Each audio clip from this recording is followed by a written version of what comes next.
ఇది గత 2 రోజులుగా చాలామంది అడుగుతున్న కంప్లైంట్. బ్యాక్టీరియా ఎండాకు తెగులు ఏమైనా వచ్చిందా నర్సరీలో అని అడుగుతుంది.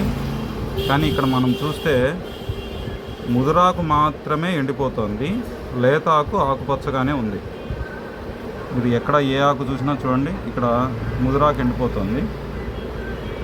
ఇది ఈ మధ్యలో ఉన్న లేతాకు మాత్రం ఆకుపచ్చగానే ఉంది. అలాగే ఏది తీసుకున్నా అలాగే ఉంది. ఇది నేలలో చౌడు ఎక్కువైంది అన్నదానికి లక్షణం. ఇలాంటి పరిస్థితుల్లో బోర్ నీళ్ళు కాకుండా కాలువ నీళ్ళు పెట్టడం మంచిది. లేదా 319 కానీ 13045 కానీ ఒకసారి పిచికారీ చేయడం మంచిది.